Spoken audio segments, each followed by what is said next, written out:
Prezident Yox, həmişə belə olub yox. Bizdə bilirsən necədir? Mən açıq danışıram.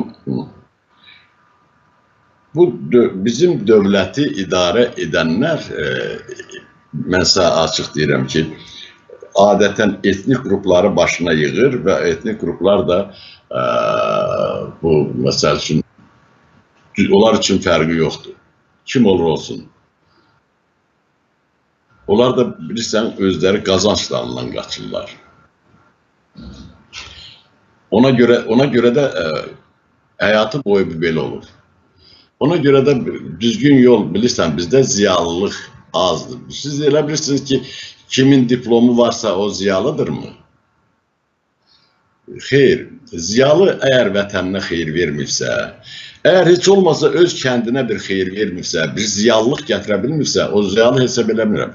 Bizdə kimin diplomu varsa ona ziyalı deyirlər, kimin vəzifəsi varsa ona ziyalı deyirlər. Xeyr, ziyalı o demək deyil. Ziyalı vətənini sevən, xalqını sevən, dövlətini sevən və insanları düz yolla aparan, xalqına düz yol göstərən insana ziyalı deyirəm.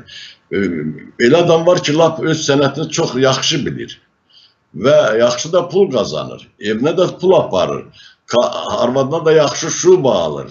Onu mən ziyalı hesab eləmirəm. Ziyalı o adamdır ki, o ziyalı həmişə xalqının inkişafı üçün mübarizə aparsın, xalqı üçün daima nəsə yeni bir şey eləsin. Mən belə adamlar ziyalı sayıram. Elə diplomla mən ziyalı saymıram insanları. Elə Sovet dönemində də üzr istəyirəm Sevinç xanım. Elə Sovet dönemində də bizə diplom verirdilər də. Yalnız al oxu diplom, savadın olmasın, diplomun olsun. Ona görə də rəhmətliklər çox vaxtında göstəriblər. Mirzə Cəlil 2 şəkil çəkdirib. 1932-ci ildə Cəlil Məmmədquluzadə. Deməli, 2 şəkil, biri Azərbaycanlı olub, yekə qarın bir dənə əskər şəkili çəkiblər. Onun da qarşısında bir İngilis əskəri çəkiblər. Onun da yekə qarın olub. Bu, hərəsinin də əlinə bir xəncər verir. Xəncəri İngilis bu Azərbaycanın qarnına soxur. Azərbaycanlı da İngilisdir. İngilisin qarnından yemək, içmək, rom, hər şey çıxır. O da o xəncərə taxıblar hamısını onu. Nə bilim, viski, hər şey çıxır. Amma bu Azərbaycanlı qarnından Krasny Krest bileti, Dosaq bileti, Komsomol bileti, partiya bileti, nə bilim, diplomlar. Diplom, bizimkilər hamısı diplom dalından qaçıblar. Elə o dövrdə də, indi də. Amma ziyallıq bambaşqa şeydir. Ziyallıq, mən elə adamlar tanıyıram ki, o qədər heç diplomu da yoxdur, heç böyük bir ziyalıdır. Belə insanlar var. Amma o Sovet dönemindən qalan o qorxaqlıq onların ürəyində daima davam edir, qorxurlar. Sözün düzünü demirlər, yalan danışmağa, pıçıltı ilə danışmağa başlayırlar.